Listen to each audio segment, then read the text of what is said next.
চরিত্রের পবিত্রতা ও দৃষ্টি অবনত রাখার মজা।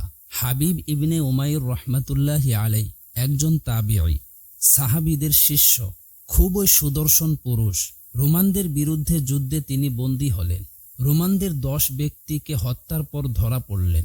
রোমান নেতা বলল, একে আমি গোলাম বানাবো। তাকে কারাগারে বন্দী করা হলো।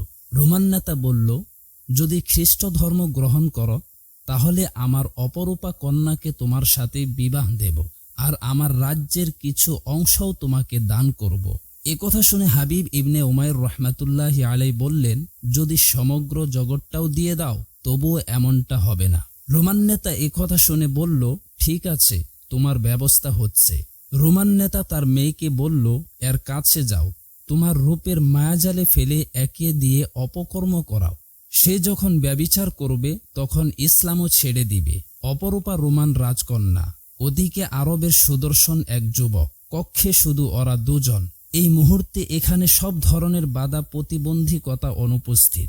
এদিকে রূপসী রোমান রাজকন্যা ব্যভিচারের আহ্বান জানাচ্ছে, আর মুসলিম যুবক ধৈর্য ধরে দৃষ্টি অবনত রাখার স্বাদ নিচ্ছে। চারিত্রিক পবিত্রতার স্বাদ তার জানা আছে, তাই চোখ দুটি দিয়ে মেয়েকে দেখার নামই নিচ্ছে না। মেয়েটি সব রকমের কৌশল অবলম্বন করল মুসলিম যুবককে ফাঁদে ফেলতে। রূপ যৌবনের প্রতিটি তীর পরীক্ষা করল।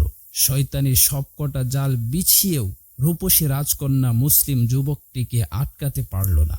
কিন্তু পবিত্রতার তাওবারি প্রতিটি জাল ছিন্ন বিচ্ছিন্ন করে দিল।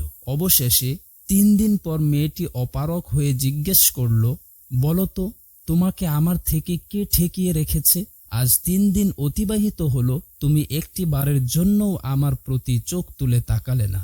মুসলিম যুবক হাবিব ইবনে উমাইর রহমাতুল্লাহি আলাই বললেন, লা তাখুযুহু সিনাতুন ওয়ালা নাউম, যাকে তন্দ্রাও স্পর্শ করে না, নিদ্রাও না। তিনি আমার থেকে উদাসীন নন, আমি তার থেকে উদাসীন। তিনি আমার রব, আরশে পাকে বসে তিনি দেখছেন যে আমার ভালোবাসা জয়ী হয় না বান্দার মনের যৌন কামনা। আমাকে সামনে রাখে না শয়তানকে।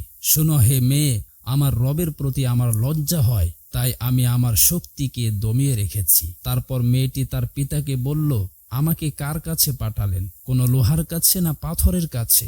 সে তো আমার দিকে ফিরেও তাকায় না, আমি কিভাবে তাকে ঘায়েল করব?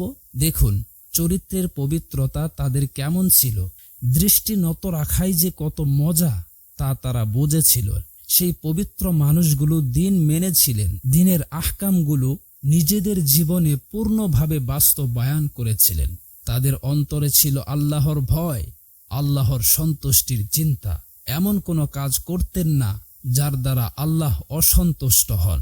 তারা লজ্জাশীলার কাজল চোখে মেখেছিলেন, বিনয় নম্রতার চাদর গায়ে জড়িয়েছিলেন, রেখেছিলেন নিজের চরিত্রকে নিষ্কলুষ। প্রিয় নবী সাল্লাল্লাহু আলাইহি ওয়াসাল্লামের পবিত্র জীবন আদর্শ অনুসরণ করে জীবন সাজিয়েছিলেন। এটা সম্ভব হয়েছিল মহান রবের পূর্ণ অনুগত্যের কারণে।